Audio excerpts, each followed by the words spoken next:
بلين هاجي ميفانداريا دكتور رضوان باديني كريا دكتورة دواري راغاندني دا أكاديمي ناس دكتورة سخير هاتنا تدكم براسي دكتور متخصص كود دما 12 آذار سرهلدان 12 آذار جي ميفانداريا تبكن لي روشو بجن كاري تاجي جبركو دكتور رضوان باديني دبرتوك سرهلدان 12 آذار درخستيا دوي دميدا كو يكجي سال 2004 يكجي 2005 متخصص ام هنا كيدن بحساب برتوكي بكن تشي دنافا في برتوكي ده هاتيا وكي شاهد حالكي وقالك تش دنافا برتوكي ده هنا امي بدكتور رضوان باديني را جنجا شبكن دكتور نوروزا تجي بيروز قال لك سباس ليلاف خان اواكي بيجن بكورتي بيغوتن تشتكي متواضع تشتكي موديست برانبر او قهرماني وشالاكيا وكرد قش حاشا برشي كردستان سري خو بيبلان دكن متشكي بر بچوك كري لي قالك لازم هو شاغي تشتي مكر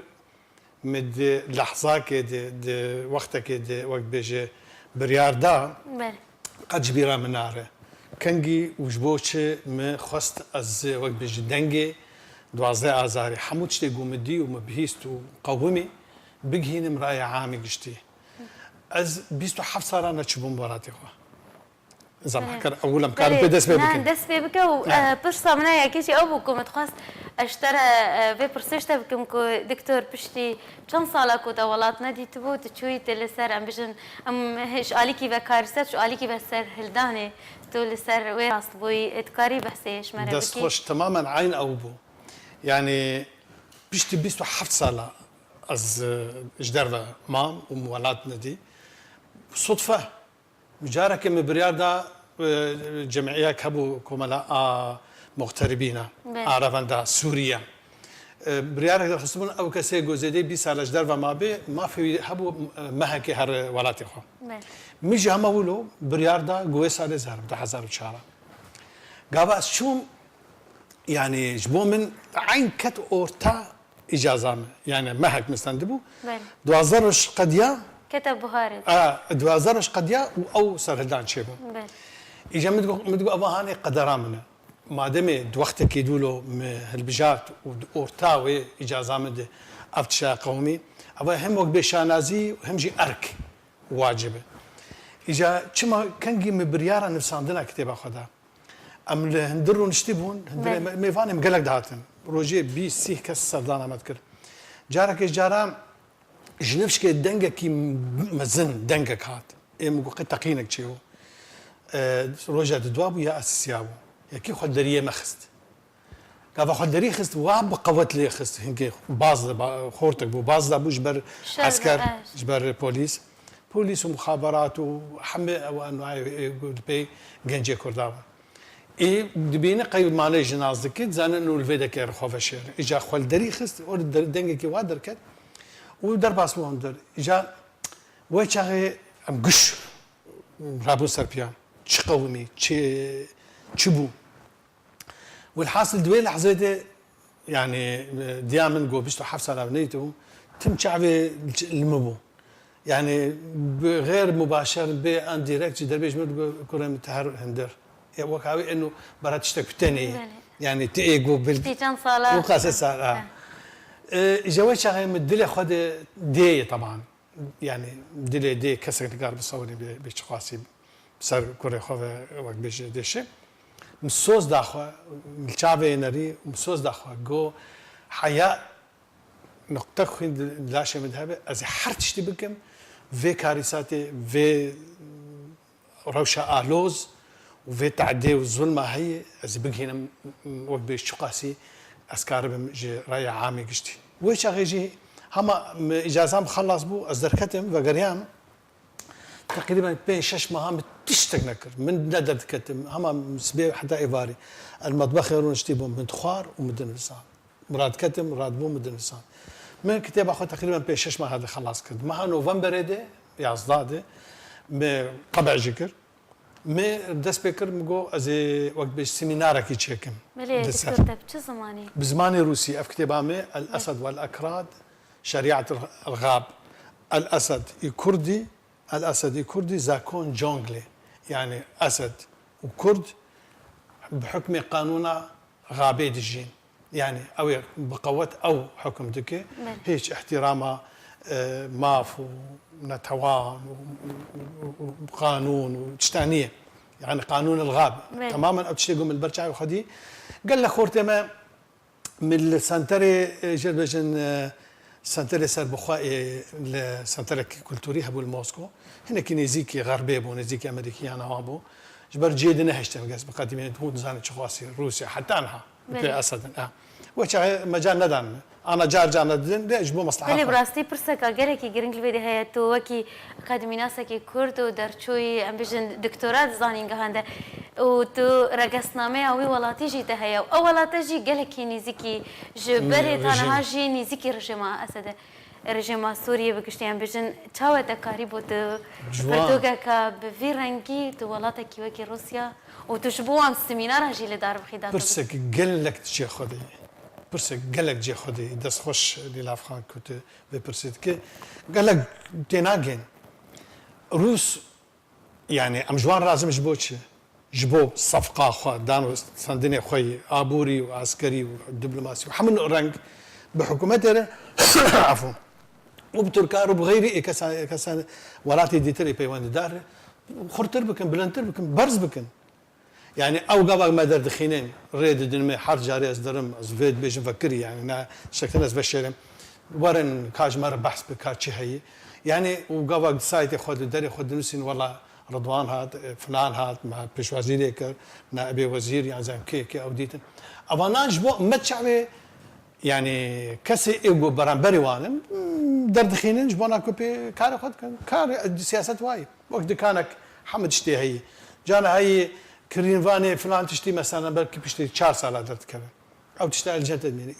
بين حقتي الدنيا كشت مصالح ام جوار لازم ندبي حكم في نريني في مرش شاشنك ويش جام وقت مقوت يعني مهم جي بيشتي كتاب عم دركات ما تقريبا شانج زيدي صدو بيست رخصتني مزن ايني بنتوي يعني مثلا سروك ومارا وسرق وزيره مؤسسات ايني بنتوي وجمارك قال لك مزنج خورتان خديري دركتن حوالي مني يقول موسكو بون يرمتيا من دان علي كاريا من كرن هناك بري بولاد دا هناك بخد قران دوزعان كي ناس ذكر دقان يقول تشتكي بروسي ونحن كسكارول وان بيجن تشتكي سيرفي اسي بنفسيني وقت بيجي بشجريك بي هم بدا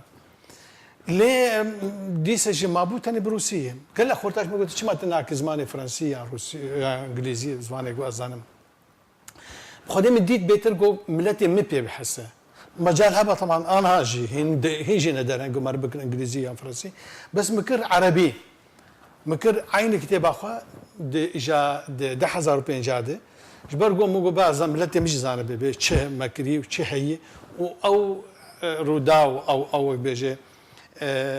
بويري وتشيبون معناوان تشلوبو ورد فعلا كردا جير لجدربه تشاوابو وشي ام بيجن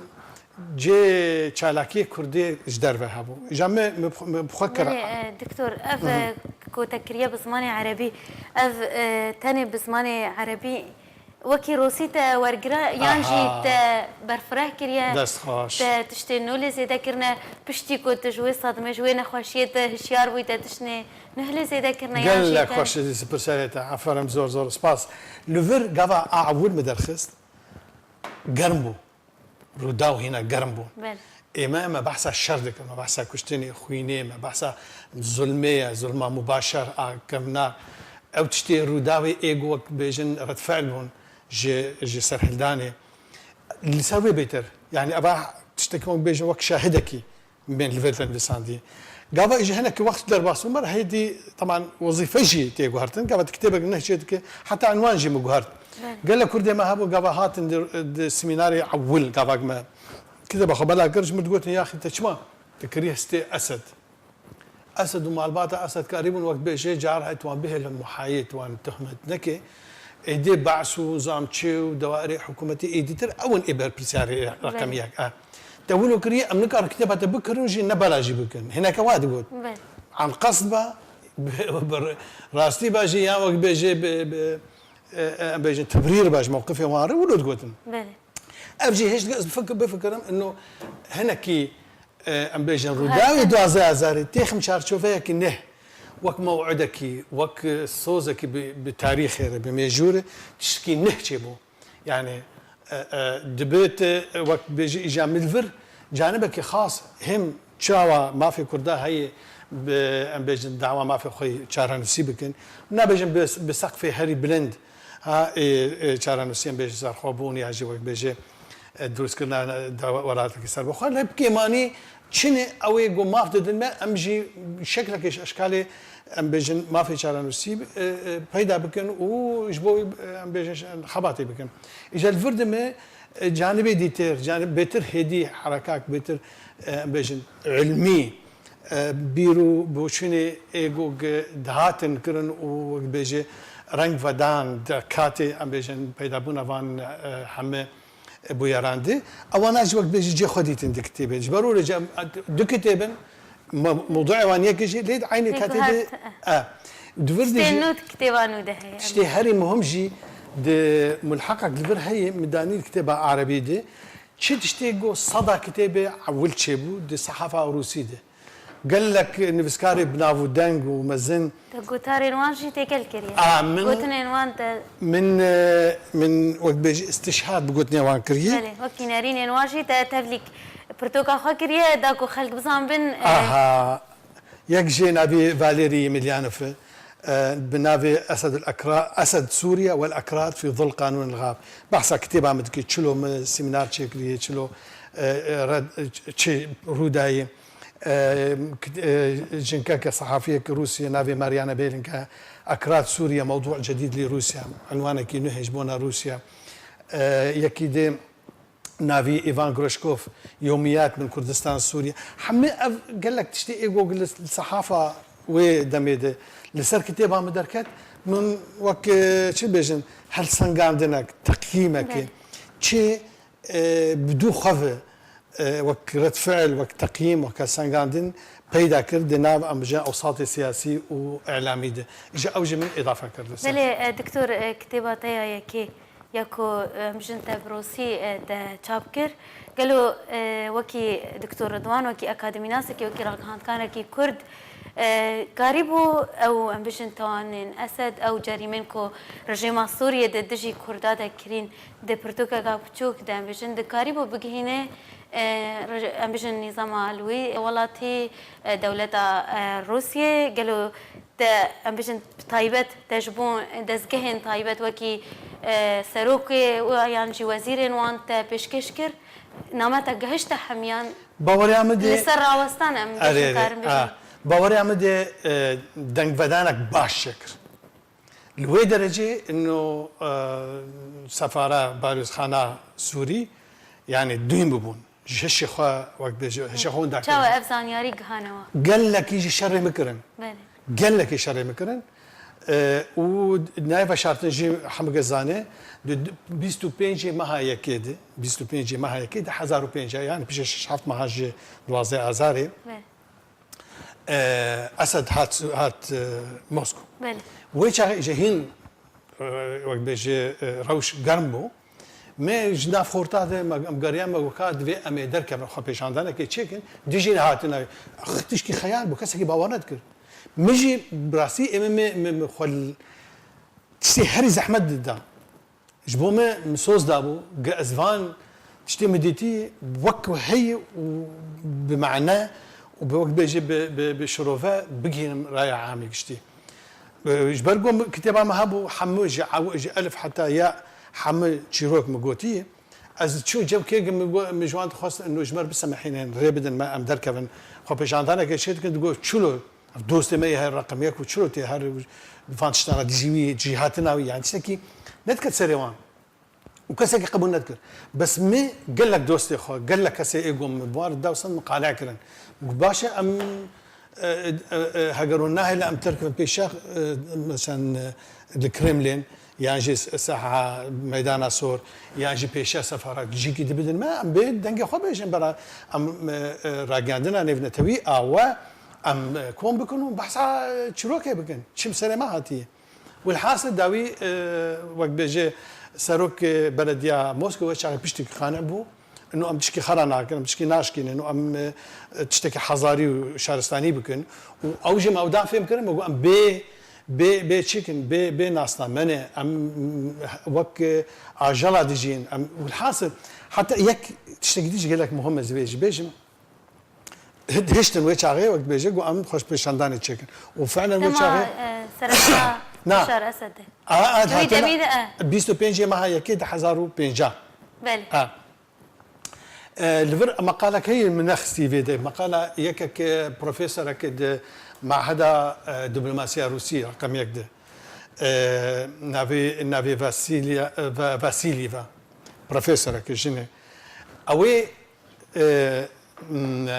مقالك دريش مجلة ابزرفاتور ده وزارة الخارجية روسيا دي مقالك دريش صار كتابها من نفسها اجا بيشتي كتابها مخند اجا مقالك دوي نخسي نافي كتابي الحالي خويا او مقالك دريج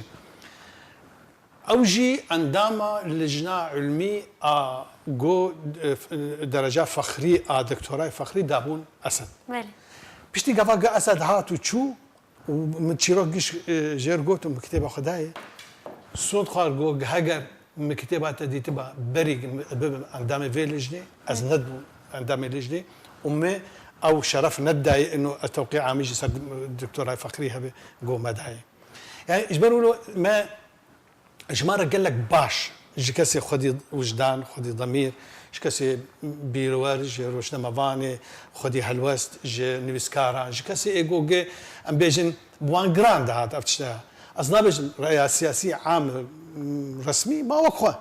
ليه قال لك حتى سروك دائره سروك بخار بوتين جي مجان دوان برسمي مدا اجمارك قال لك مثلا اجى جبروا له باوريا مدي يعني كيمك بيجي ام جيهان وارمان جخا يعني نجيهان برسك فين هيجي مره اللي بقوله بس باوريا مدي دك فدانك و جو بكي نجينا نجي خدها بيجي مره بيجي مره ناخذ خب خو وقت بيجي بس نخب بده تشكي قال لك عيبه بس بوراك كتابك دولو دنك دابه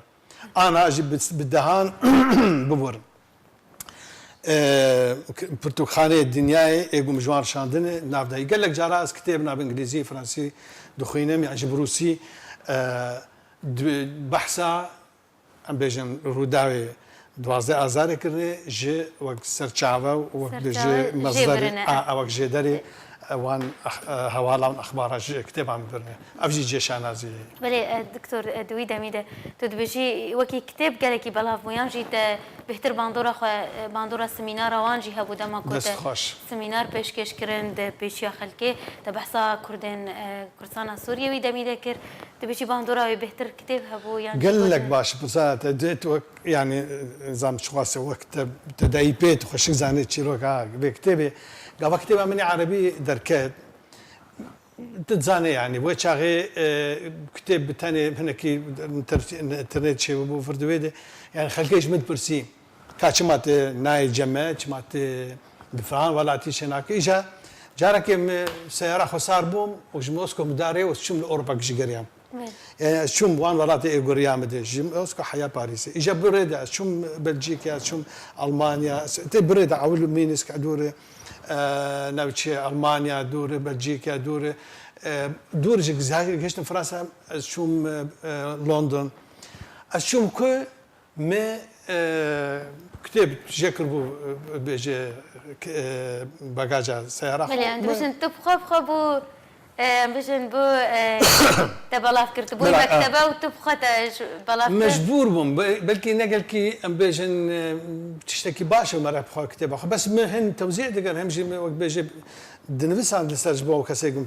بيش كشي وانت دكتور اسبشم هاجرتو امبيجن الولات خبا يعني جي امبيجن لباشور وكين هال هري ما كرسايما بلكي تبدستي خو بس تخصتو نامي كي بريافي برتوكي تو بكهني حمي ولاتان كوتشب سري ما تيل ولاتي ما ام قالكي بندستنش برويكي اف جي شاناسي دست خوشيه كتب دستي خو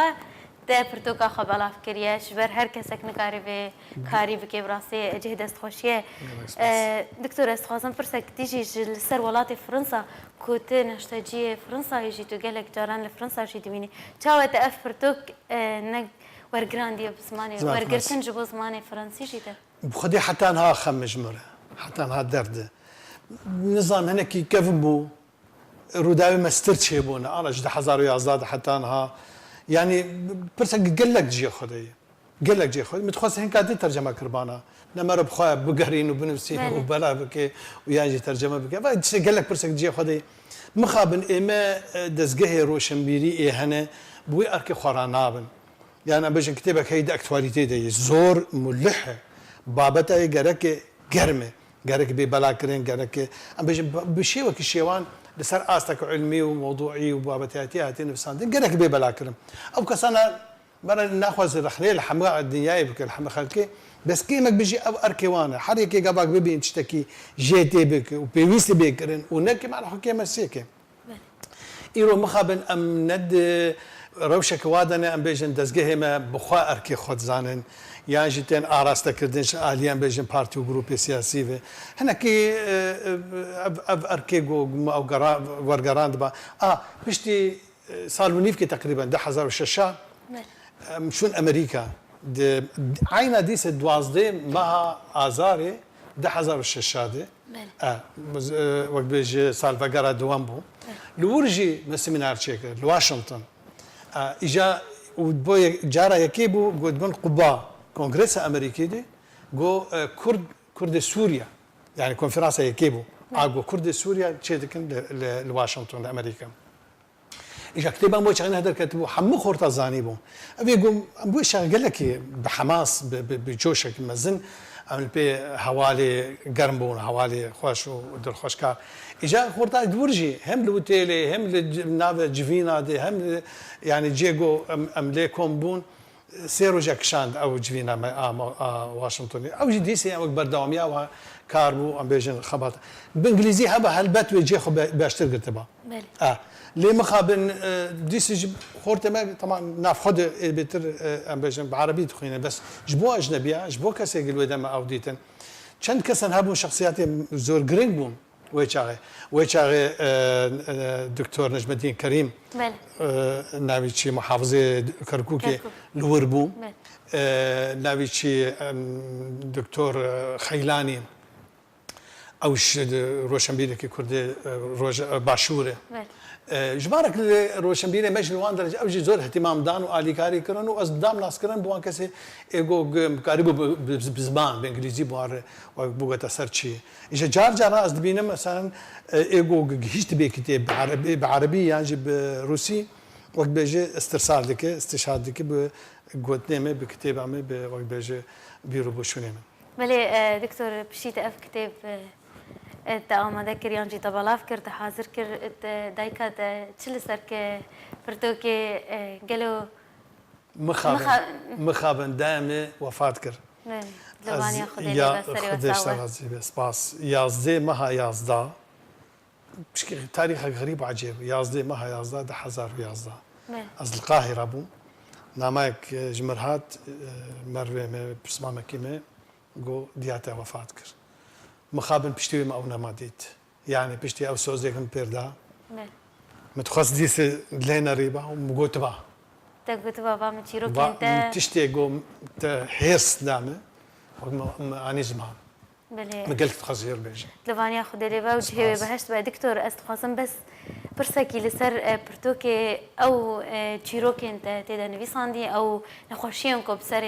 ملتي كرد لكردستان سوريا هاتي يا هري نخوش لاپرا هري نخوش کو باندوراوي لسر دكتور رضوان باديني كري دما نويساندي شي گلكي بيشا هنا پر لاپر انت ده فيرانگي ما بحث كريه جارك بشتي بحثي كريه او يا هري باندورا خالص سرتكي جارك جاران شون گوندي گوزدي چيبو گوندي ما اجا مراغ ذكر هلبت مدرسه اخو اقوم صفايكي حياه ششام لي خوانت از ببينم از بقرم لان هجر صورتي من ناوان فايل عدوان دراد هبنا وان دوسيادي كاميرا من ابو كاميرا فيديو خورت شو جنجي جند ناس ودوست وهفال ومرف قش مردد كتن اجا قندي مش مغفر ليها ابو مغفر عسكر ويش طبعا حكومه قشره بوبون سربيان يعني دترسيان خاصه بيجي جوان وقت طوفان او طوفان بسكنه این خواستن گو ام بیشن دنگ نما درکوش دنگ خافتنا سر دوازه آزاری برده بیده کتی قام فدگریان جسرگر ام فدگریان سروک مخفری هات سلاف کر دكتور تبخيري هاتي ام زانت زودنا هاتي بو فيدا وات هاتي وتهاجي وقف حديث يقولوا قال لك وقت بيجي آزار وإيش بآزار وإيش پیدا بونه از هیوید کم اولا قلت خافتني خود هنا كي ام بيجن نرم بخلكي هان ندب بر بتشتي بيتر بتندو تيجيدي وجمر امر هاتي از كاميرات بستينم عين ولو فكري قلت مگو باش کامیرا می چیکریه از من ودا که تشتكتنا لقوندس شو ما مدرسة وشو سر مازال وقت واجب خوي ام بيجن مريه هبون يقول اختي قزنا حاضر بون شنو وفات كنا مزيارة كريو يعني بدنا تشتكي هيش بحثا قامش له وام بيجي سر هداني وتشتكي واتي تنه افات تشكي شخصية ذاتية قو والله يجمر قلت ندفي تجيبستينا وشغل فكاميرا طبعا قال لك شيء ديجيتال قال لك شيء ديجيتال هابون بريوي او وجوجي يعني دفي از تاكيد بكم جبر از اشتنسينم وناماكي به الندم جور از وظيفه خبين درخستن وشغل ما زحمه عين ولا باشكال اجمر قول رابو والله بر كاميرا ده همي فيرج مخابن وشغيجي اجا طبعا ما بشتوي بروش كده دوا ما قال لك واسطه شيكرن وناس هو شغيجي دشاندن بي مي جارك دوا لحسك بخوا وش برحمت عبد الرحمن الوجي صاحبه قال لك فاني ناس مني دوست مني شخصي بون قلت ور دشاندن بي مي ور تجي وك كسكي جود نهار تي في ولا تي ام بيجن نافودن كمك بهي وزام تشي وك روشنبيره كي تجي قلت لك خيري بيج برا بتمره برا وقت بيجي افشي شي بويه صار برا خلق نما بردوام بكن مش كان دركتين وخوبيشان دام مش مشتي ولا ازنا شو مو افج من ناي خاصه حتى مج نائب محافظ بخدنا ما نافيتي بيران هنجي بريموان قلت الا دفيت هر يا اخي انا تي هر امدمين الفروه ما بقرن وما بعذبين هر تجي شاندن بيم شخصيها شغيني او جفيني ايجوج وجهاء حسن كان بشن روشن بيرا يانجي سركردا سياسه مدار كوم بكن شبويكو دنجي خب بكن بيجن بس فقر المالي خو تشنما وزانشي ولاتي مايو خدي غراوي وزانشي وتشتيجو بويه خلاص عفى الله وعما مضت مش تقولوا اجا قافك شاندن بيم شخصي انه واز نارم وموقفات سجلين مش تيوا اهلي مقوتن هر امد مين الفدا هب كمان يجير بيش بموقف اخو جير بيش وبرا يعني نما بدن بيما روجي جاركت شاندن بيما شو مجر قوم مقو باش از بيستو حفصة لنا هاتن في ولاتي الولاتي قو ازليبهم نولات كتنيجي من جنسياوي ولاتي استان ما يعني قانونا هذا ولات تدح صار الكيشه ولاتي مين تتبع عندما ولاتي رقص نامد انت بخدي ما في وقت حم دانشتوان و شد بيج سيتيزن وان ولاتنا باش از شكرم بيج جوان كاسيتين ميفان من تين ميفان تام سردانا من تكن بيج وضعي قال لك باش ودافجي بردم بيوسيا برقصنامه وبجنسيتنا تخصص ولا بيجن تخصص دروا بكم اي والله مقو ازفي جمنا خازن واسنها ازناك اجا يعني قال لك رودان اتدبيجي مثلا تشتي زحمتي ايغو توشي وامبو تلاقي وامبو ياك جوان شانا ابون انه اشتد خازن تشاهد زور بجوشك بحماسك بامبيجن بنيتك بنيازك بنرينك بعشقك درويتك اهلي خد بين بشتو قاس صار وجنفره تتخازن ديسي جب كاربين جبو برجوندي خوي خراب ودجمه ملتي بلي دكتور تدويجي سردانا دكتور رضوان باديني 2004 دقلو دمك خوي باش دهاتيان خراب دهات اجبركو تنا خوشي جديدن هم توكي شات حالكي تا بلكجي جبو ملاتي خوي جبو ولاتي خوي جبو خلكي خوتا غاندن ولاتن جدرفه كسين بربرس تو تا چرا دای وکی خوشی و نخوشی آویجی تو بیجی تو به کیف خوش بوی یان نخوش بوب تا کو تو سردانه من وقت بقول يعني مسألة نخشي زورا براسي قبل كاميرا مش مستندين قبل شان بيمور تشتي جو ناب بيجو تنج سر زمانية كي وقت من يعني تخصم بزمانه من وقت بيجي خلك صار بكنو من أبتشنا أباد شيء نخشي وقال لك تشتي ولو هبون قال لك تشتي نايم قلت وقت جيتي هناك ليجي خوشي ويجي هبون خوشي يقول شانازي من بيتكر قبل جارة أول اوپوزیسیون السوري جوفيا الهاف كومبون جارة يكي ما شاشة حزار ويعزا لأنطاليا بله من قلت أمي بحثا كونغرشي بكن براستي كنت يكم جوفينا نويناري كردابون نويناري كردابون عندما كيش عندما اوبوزيوني لبشاري أنطاليا لتركيا تو آماده بوي راس تي بحثا ويجي كي تهنجي جي تبحثا كتاب أخوة خباطة أخوة بلكي نقول جاو مرة بيش مرة خلقارك بيجن خباطي أنا خباطة المهم أتشيكم كربو جوي شاهدي سيرا مهات ناسكرن وكي وكسكي أم بيجن روشن بيركي متواضع روجنا مانوسك أكاديميسيانا كي جو خدي هالوست اما ويش شي بيشتي بمثال ونيفكي مبخوشي دفشي قريا ائتلاف عناتنا از اي اول بون دور حاجه حزب كردي هبون ابا هاج برام بيجن براقه بعدين مناسبه هاتي ما خاص ام بحسب ذكرتش مره از قدام مكتبه تنفيذي بون مكتبه جيب جي كاربون اي كردي وحيد ام حفت حبون اي ناف كرداد ازبون اي دشار عندامي هي سياسي هيبون دي اي مكتبه تنفيذيه استنيبون دي سي جي واجي عيني فن وفوتيغو بيجن انا سرما قال لك درباز دكن وتخازن بكن انه فما دمت المكتبه دي كا اجاب بيج تشخاصي هون تشي مرتاحن وما في وبجيبون مرسنا مرسنا نوك بيجي قتل ناطور مرسنا وقت عربي بيجن انه ام دفاعي برجريين ما في ملتي خلق اجام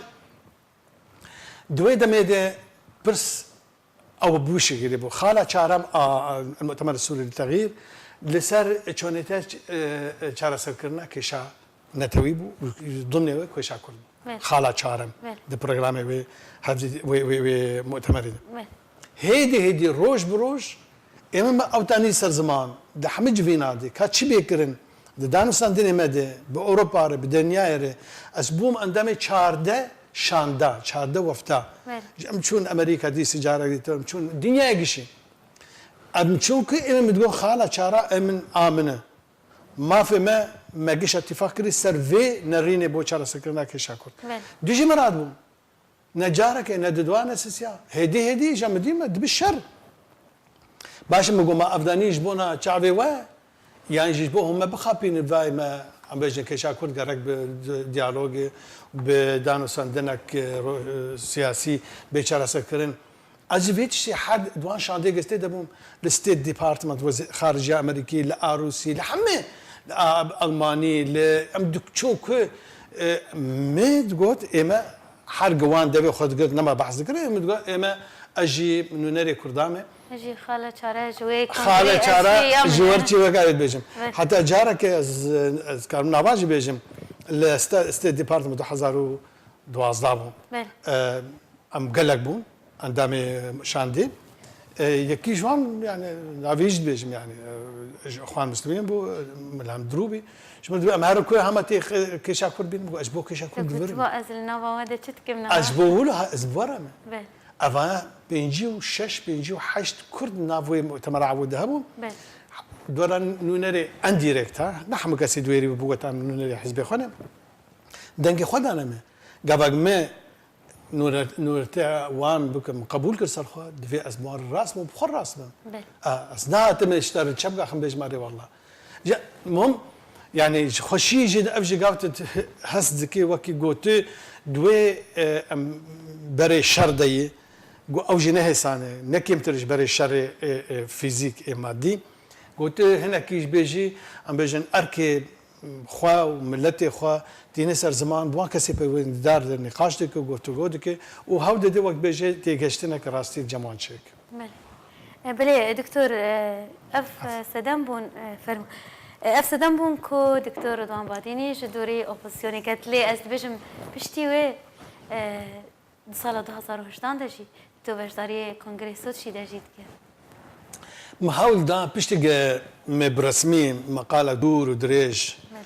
سبب دور كتنا من شما من دفج بجن معارضة سوري قرية من نفس عند يعني وجه نحن مخابن يعني ددن بي روداوا وجفدو دردخين وزاني كينجي تشبوي وشما كي أفتشان هنا كي تاني وقت تكسي متبحر علم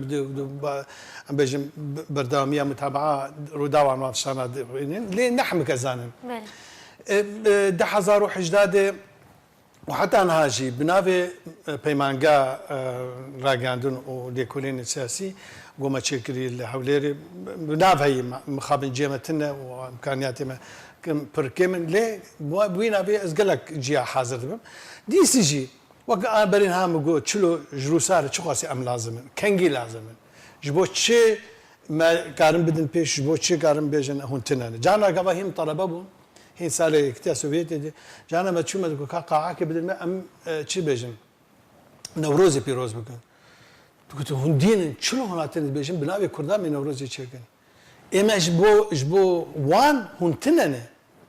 جبو كسي بوان الدون السين دولتي رسمية يقول هاتنا أم بيجن أم كوز أنا رضوان كردي يعني تركي يعني عربي أم بيجن أنا سوري رجز نماوي باسبورت سوريا تيبي يعني شلو قاوك جوان لازم بمدن بيش سایت خود دنویسین ما ریو بریامه اداره خارجی ما زم کدی کی دید لگاش وان لازم نبینن اما نبینن ام جوان بجن نزن برا بناوی پارتی کمونیست بناوی هنکی دبن ورن هنکی بیشن ام قاعدن و هوجه شمانه شيء هن نبيت كن نوروز كن شيء ما بس دام دوی اف حقیقت جملت مربی ناس کرن نحمكس لحم شويني كاري خدي لمدر كيف وكنونري بارت وجروب وهزي خوي ام بيجن روشنبيري انجواكي الى اخره نحمكس اواناش مصلحه وان برجوان ديوان هي ليه بردواميا فيكاري وقابا جا ام كاربن كارتا خو بقوت بكن بهز بكن ام كاربن و قنياتا لازم بدانو سندنك بردوامي بحمي وكسي بيوان دار تشيكن وشغامي ببن خدي كارتك بقوت وبهز وشغي وهي بيتر ما ام بيجن بيشوازيل ما بكن مرسله صوتي جوابه معول دهنا فدانها مقو ازتني النايم دقيشتي مقو ازتني النايم ام ملتكن و انا كسناني وبايدناني وكردي سربخوناني وكسغناني وندرون تندج بل بوري اجي بيم على شيء وتجي كو خدي رقصنا يا روسيا اي يعني ما يحسب بقال كي سر كردا مقوم دهنا افدان وان افجينا نهينيه كاز بيج بس يعني فاوش على ديس من اخافتني خد المساندني خد مقول راكب كيما نده بين هاجر ام بيجن مقاربا كسيجو تمثيل سياسي رسمي كرداد كان وان بينن شخبي ويستي بمتنا از نهاتم شو نتفقرا كردي بقرن از كسكي روشنبيرا كي متواضع بنابي دزغيه كي علمي تم بس بجن بجداري لكم والحاصل مش بو شيء هر وهاجي دسي جيفينا ديجي جنيف وك اندامي ام بجن كوبون تايبت شيد بوج بونا مسألة مناطق خفض التصعيد ومسألة دستورية ديس جوك خبيرة كي ام بيجن علمي دوان جي دم وقت بيجي جي خديت وبرين هاجي دستوان صعب يعني جي بيجن سياس مداري انا كسيدي ديدن انه از كاربم بيشقريا وان بكم بوان ربم وك ام بيجن شو بيجن يعني خبيرة كي انجي اندامي وفد تكنيكي بجنيفا ددوا ده 1400 وتشيبو يعني تشتن متواضع قال لك جيا لامريكا للقاهره لاسطنبول وان صالي ده 1000 حيا ايرو قال لك تشت مكرن ومخابن هيجي تفقرا ما بيقومان طبعا جي خديه وهيجي حمدش لما بهفرك كري وقشا حردري كري هين نكتي وقالبي ايجو كاربي نا بيغاما دي اوبوزيسيون دي بوغاري نا ما في ما بچپسینه نجوان کسی ایگو جمینی برانبری ما في مساكن وقت بيجي وان جميدان درخينا ام تم هنا جي لبينو هنا جي جيب جي نبوي ما في ما وداخوازي ما بله دكتور رضوان گشبینه دروشا کردان دیا ویده میده ل امشن سر اصلی هر چهار پارچه و طایبتی پارچه یا روشاوای کردستانی جی تو چه دبینی تو گشبینی؟ والله بيجومان جانا قوناغن درباز من مرا هنكي هيفي خو ومودا خو اگر جدس نادي جي سيستم ضعيف دبي تشتن هنا نبجي مر فكره داي نب امكانيات ودرفتي مزن يانز سبجكتيف يعني اوبجكتيف يورو درفتن وا تكنيكي بيدا بوني وامكان حرب ازاد بن او تشتي قد من نادم ام خو تشيكن نام مالي خده خوب خو ددام سندني خده دم استك جي روشنبيريه ودانو سندني گونجاو شياو لقال كولتورا خو زمان خو مالماينا خو بكن او بلندبونا ماجيشاي بلندبونا استا حضورا ميه دي شافي دوس ودجمناد اجا اما مثلا انا مثلا زماني كردي قدغيه مثلا لكن زماني كردي الحرد تقرا يوروبي بنفسينه حتى جوجل دبو هي ترانسليشن دي دابشي ترجمه دي قالك تشتان ده وكي نجي هريكي تكاري تدمانا خد يعني قال لك ولكن هنا ازادي خد السين مثلا جمهوريات بلطيقي ايجو سي جمهوريات لاتفيا وليتفا واستونيا او ولو خلك اخوان لسر سينور خلك دست اخوك خلك ديلاني دست اخو خصنا عبدو لسر سينور ولات اخو يك دلو بخونش نرجع راسه او برامبري كسن بدي شهرستاني برزو بلندن دجمني وانا وقاسي هوفن وكي اما لي ديساجي تهر مالك يقول بين قمار ونا باقش ونظام شيء تي احترامه مالي ناقرت قنجيكا شهر خوش تكار بابج نابج كا خولدان كاوا لي قاو تهر مالك يعني قبا جو جار هبون افجي جوان تشتي يقول بيجي تشتي خوش ونخوش بارم جانا قبا مثلا هنكا ديت والله از کردکم او کرد ایگو ناگهان کن پاشمای و بویاق چی و نظام چی و پاشمای و به کلتور و به زمان و به کاواگه مثلا از بانگلیزی بفرانسی بروسی مارش خانم توش کردی یعنی افجی جانا هی دل مرا خوش جارا که جارا از بوفد کی رچوم روسیا والله ما عمل پاریسی بو عم کی بس لي خوبدن من ترجمه روسي فرنسي ذكر يعني وفدك تجاري مزن فرنسي شلون روسيا اجي وك ترجماني وان ياكل لي خورزين وشتمو قال لك بون دوفدون اجي ترجماني وان ياكل لي خورزين وشتمو حمل من ناري زقر من ناري اوري ويش بقوت ندبو دارم داي هاد برمي بشتيغو جيفين خلاص بو هاد بو وسكارم برسك يشتبك برسك شخصي بقول كرمك شمانا قلت شيء ده نئي فرنسية نئي روسيا وتقولوا حد زمانها يعني دملاتي مزنن دملاتي خدي كولتورا قالكي بلندن وتنهج في ولا تنهج هيدني وتحد زمانها ولو خوشك ترجمتك أزانا كارم زارو متكي وش عديسي طبعا هلبت از كرد يعني كمر مرب شعنازيد بيجي باوري عمدي إنسان يقول صار خو بتعب وخو ما عنده بكي إخوة البيش خينين كارب جي أصلا وقت بيجي شياو ده دانو سندني بدنيا يربكي بكولتورك بشكتير بكي بدزجاهي زانستي وأم بيجي راجعندني دنيا يربكي وش احترام خفرزك راست دجبن ومصلحة وبرجوان دي أفانا ريجرن واستنجن مزنن بس ديش وقت بقول يعني ما له خد إنسان تبي حرب بخوه نه حريتها ما ندس تركا وعربة وفارس دي حريتها ما دس ما دي شو قاسي كارن بخو آذا بكن راسي أو درفات أنا برين هات النبوم بري دمك ديس فيجي بيجم حبرت بي سياقي دي نادر ناديروف أكاديميسيان كي كردي بقول لك من بانك قال لك بالصدان مقالي علمي وتجربي شخصي هنا نباري كيمياء ده كيمياء وبتروكيمياء ده اكاديميسيان كسر اساس السوفيت بري بدهان جار حمو يكتي السوفيت تمثيل ديك المؤتمرات العلميه دي الكونفرنس اوي بري هاد وقت بانغوازياك نفسان بوجي كشو خورتي كردان يعني سيرفي اساس قلت از لا شبان كيبون از كساكي كتير سيرة متنا بو نامنا عبافي من معلبات أم بنابر بون أم جوالات ما يقو أم ليه بنابر جيبون ديسم هاتن قوراندن وهاتن ترخصتن از أنا الكازاخستان يعني أو يقول تبيجي تكنولوجيا يعني أو شد بيجن وسيلة يقو مرك عارف بي خو آفابك كولتورا خو معرفة خو زمان خو تيجشتنا خو دانستنا خو وكارب بي بوان شتيك افاكر وقت بيجي مخاطبات دنياي بك وكاربه وقت بيجي بسر بلندي تمثيل كردا بك قافا زارا او دنگ بيجا كرداي ال موسكو قافا بكردي تشتكي له قال لك بيشكتي اخراجك جور جوان كستنجي حزنك او اوروبي قلت نرد افكي فهاني كرده كردشني يعني هدي قافا ام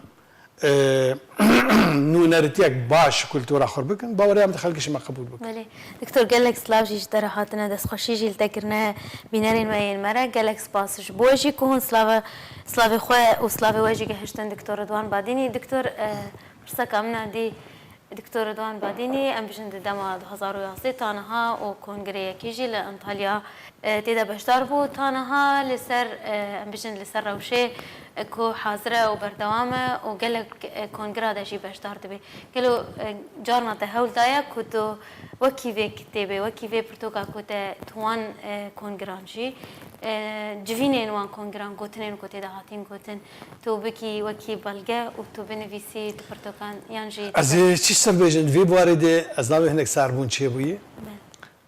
جوش و وقت بیشتر حماسة من قد کم نبویه بس ده انترنت ده هناك أبغى از أنا دعاية تجارة كم بيشم بكن أو ده شلوبوي أو ده كاري راجعان دنيا سخته وسريع والنقع وقت بيش بباندور بيدا بوي يكي إيطالي كاتب كنا فينا لما تبي رامد بي أنا أو كسي جوبري زمان زفر بون وأم بيجن بي كولتور بون ايجو دي بارا ودي كافيتيريا ودي تشتيع بيجن بيسترو دي فتخوارن وقرب على ذكرن وخلق ازعاج ذكرن بوليس دهات اللي عند خصنا ودقرتن او انا بون خدي ماف او ان ايجو نقاشي وقفتوغوي دكن بواري كولتوري دي هد بواري هلسنج عندنا بيجن شو بيجن معرفة شخصية دي او انا شيرا داد كنا جدس بكنا مخابن بجالي كده او جو ام كاربن بيغا خو وقتي خاصن دناوا كولتورا جهاني دو ودفيش الوتيا جو ايرو هي بخوازن اخوازن دايني ايجابي بوزيتيفيتي قال لك خرطن بس تشاو امي كاربيجي استفاده بكن تاني غابا ام جير حاضر بن ديفان شابو بلند قمنا لما لفانا كي باش به مرتين دون داد به اجا وك انا من قلت ازيش دبارتكم يعني درفتي تكنولوجي جو زور دغمن بردستمنه بولو بخافي وب امادبون اميت دون داد بن انا اش خاطر سامزن او انه زماني ما تجارنا مثلا انا بكردي في قصتك نه دي قبا هر سر واتساب يعني سر فيسبوك او شغل عربي بنفيس يعني قال لك اجتماع جانا هنا مثلا روشنبيري ما نزام شيء جدلا بيج 10000 ب 2011 ونظام شيء يعني هذه جانا مثلا تليفونك من هنا جنجمه كلمه كيف كرديه يعني انا اون سرمياني ما ايجو هشتنا ام بمين وكوا كرد وبدهان تشتناين قوتن مال ماينا ماي دولمان ثروه سامانا ماي كولتوري روشنبيري عرفوا عاداتي ماي ايجو قام بيجن بحزارة سنة كسك نقربوا بربا هدي ام بين تشتكي طبيعي نورمال ام بينن جو ام زماني دجمن باخذن بسالي خوش بلدك زانم باش بعربي زانم باش بتركي زانم باش من زان شي شو قصه زمان ما زانم بباشي لزمان خو قلت زانم بتنها تشتكي تنا يعني حتى ابي نفسكاري قال لك مزن نقاشك مازال سروان هي مثلا يلماس قوني خدي ام بجن وان برهمي قال لك بلند كمال ياشار نظام شيء بالدهان سليم بركات وكيف نكي ناب ناين قوتن يعني حتى زهاوي وزعم شيء قال لك نافع يعني او نابي يعني احمد شوقي تبيجي خلاص نابي بله او انا قال له كردن يعني تاني كلوش بوي كرداتين حساب كرين يعني جي لسر بجن كلتور زمانك كلتور زماني عربي يعني صديق تركي يعني او تين حساب كرين بلي دكتور برسامنا داويش تقلوا اف برتوك تبحثا السوشيال ميديا تبحثا تكنولوجيا كر برتوك دبنا موجود دبنا ارشيف يعني شي اوكي تبحثي كر سوشيال ميديا تكنولوجيا بهتر تفيدا ميدا وي ببيج بركو برتوك دمينن وكي ارشيف دمينن دكفن موجوده زاني كارن موجود بالقبكن بالراس رنگکی درست داره. زنه لیلا خان برین ها نظام تو وقت در شوانه روزنامه‌وانی تو خود زنه دمیجوا روزنامه‌وانی جهانی دی چه قناع و چه گارتن چه بود چه بخور آنین دی میجوا سوسیولوژیا راگاندن جهانی دی قال لك قناع نواه هنا قال لك هصدار بالكيشن مرجوان در ساب السنه قبا نفشي ماركوني فهم كر قو دنجي بجده 1000 كيلومتر هاتي بيستن قبا او دنجي خوشان جبونا بيجي تايتانيك او باخيرا قد نقم بو دين بو حفتي بدي ساعات انا كاربو رازا خواوين هذا دين خلكي بده 1000 كيلومتر دنجي ما بيستن شاو هذا واي واي يعني الوي درجه تشكين هبو بس ام باش نحنا ما جرى جرى بيلي دنجي خوا ناس كر جوجين دي بهيستنه ياجي قبل التلفزيون دي صورت ودنج كرنيك لتنشر الاوداك دي تر او تجي بتشبو هر هلا بنا الاودا دي تدميني ياجي بدها تشتي ولو قلت لك بالكيشن قل لك نقاش اكاديمي جي كرن قبل قام بيجن طبعا شبو تشاب بيتي نفساندني قناة شابي هات قناة قافاقو نفشي غوتنبرغ مطبعة خوشيك شري بحزارة انسان جبوي هات قشتن كما تبخد زانه بابت اكو بالصفايا كده الدواء ماشي سردستي تام فيربون قافاقو بيبل يعني بايبل بالانجليزي يعني توراة انجيل قافاقو طبع جارع والطبع بو بيجي سيو نه خيز ريز ديك لا بريدمو لو ابو تشلو دو خلك شرچبو چاو گوتنا خدي جوانوري ولي چاو باوا كده هاتي نسان معنا اباهانه تدسكاري كري ابان تاچي كري نخدي چي كري جوانوري انه ابتشي طبع وابو اميات جاهلتي ابو خك نزاني بون چاو اف بيت حرف تين چكرين وتين دمخكرين وتين ساندين يعني ايجو باورمان بو انجيل اخذ بالده باشكا وسد الميجك خسره فكي قافك دسه خداي دبي خو بششتا وحزار ويك طقوس ونزام شكر بحا دسه خد نولو هسام بو برتوك تشيبون برتوك بون خطر سانسور دركت حزار بيس دو حزار بيس دو يك بدو سي قافا سانسور تشيبو هدي دنياك دي تشيبو يعني دي خلكي دي كتاب تكفر نمتني كتابك هي خدي يعني ما بس تعمل اقو اول هات شاب كرن اقو غوتنبرغ دي مطبعه خو شاب كرن هدي دي سانسور شو بيش يشك ام بيجن شاب مني بوك تشتكي فره روزنامه روزانه بحزاره خبر وقوتن وزام شي لكن اف روزنامه دي براد بون قابا اجا راديو دركت قال لك فلسفه ما دركت قال لك ابون شلون اجيتكم شو لازم روزنامه بخوينم اذكرهم لحر دريبم راديو خفكم وما تشتيق هي ببيزم شانازيد كان فلسفه يقدر في جهه تقول فلسفه انجليزم اوين تقول يا حرتشتي الحرد ريس كان ببينو بيداكم ووقت بيجي اثبات بكم انه قوته هزاوي وشي وزير راجاندني يعني ايه دو روزنامه كارن جيك تشابك نحمكس تحقيق ديك الراس يعني ويلا ديس دنگ ببيزم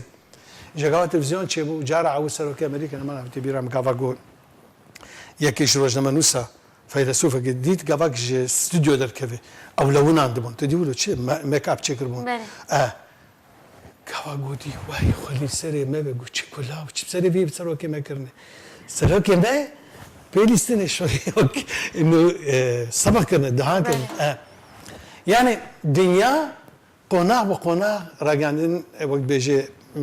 او بو اك خلكي نزيك هفدو كري ايغو ام بيجن تێکەلی ئەوان خورتکردنێ ئێوشتی وەک بێژێ بشێوەکی شێوان ئەم بێژن ئاراستا خەباتە گشتی و بەرەبێ ئەم بێژن وەک بێژە گەشە پەیدانەکە حزری و سیاسی و ڕۆشنبیری گشتی کردیە. بەێ دکتۆر گوتناتەیە داویژی ئەستەسپاس دکەم دەستخۆشیێتە دکەم لەسەر vê گفتوگۆیە زندی و خۆش ئەس شانازێژی بتە دکەم وەکو خوێندەوانە خوا وەکو هاو پیشەیە خوا ئانها نەتەنێ تاالبە الحەمدلله ئەس گاوا تاالبێ خەولت بینم بڕاستی گەلێکی سەر بلندە بش بەڕوان یعنی ئەم دوێژن مە شتێک کرد وندا نەبوو گاباز هاتم کوردستانê li Hewlêrê beşê ragihandin tune bû bi rehmet bi Samî Ebdirehman gavaşand pêmê got were beşî mer durust bik û xwe hafiz were dewiya dawî kîja welatî bet eskeriya xwe sarekê duatê kiribe were eskeriyê bik weşa ne meaşê me hebû ne tiştekî me hebû em hatin elhemdulillah em nepoşmanin îja bi anha dîsê jî eva hanî belkî hebkî ne tenê cawaba vê pirsata be gotina dawî îro ro ev tiştê guhertinê îja di nav xwedî em bêjin ragihandinê çê dibe gerek em haydar bin gerek em zû xwe pêr teeqlim bikin tekeyîf bikin edepte bikin têgiştî ji ber çê ji ber ana televîzyon nema xelk wek çilo ana me got xwenaxê xwenax emrazek peyda bû emrazê du hêdî hêdî anha îja new medya nû bilind ئاراسtekirî ئاگۆ ئەم بێژن گروپek ji sosyal dixê ama ji xwe re ago qeneata çê dike qeneata kûr dike arasta peyda dike ew ago lêkirina em bêjin insana di nav sistêmekê de xurt dike ew ji pêwîsta me pê heyî ji ber ez hêvî ji dikim êwe hûn gencin hûn karibin wek bêjiya xwe divê pêwîstê dev ji van tiştê klasîkî berdim مودرن نوجنبن دي وقت بيجي دي طرحوا وقت بيجي ديتن و بيشنهاري خودت باري بيش خستن و قشة بيدانا راقاندنا كرديد gelek spas ji bo te Diktor Redwan Badînî ez jî wekî talibekî te wekî şagirtekî te ez gelekî şanazim bi kesayetiyên wekî te Diktore Paspor duwarê ragihandinê de ku Diktor Redwan ew jî دکتۆرە دوارێ ڕاگەاندنێ و ئەم بژنە ئەعلامێ دەجی gelek spas îro ku mêvanê programa roj baş bî gelek spas ji bo van şiroveyên tên xweş û ji bo van belgewekî ji bo deşme û guhdar û bînerên me re pêşkêş kirî ez gelekî keyf xweşim carek din ez spasiya te dikim guhdar û bînerên me jî bi rastî em gehiştin dawiya programa xwe em ez û diktor me hinek guftugûyekî xweş kir ji bîra me çû dem ta xelekek dî jî bimînin xêr û xweşiyê de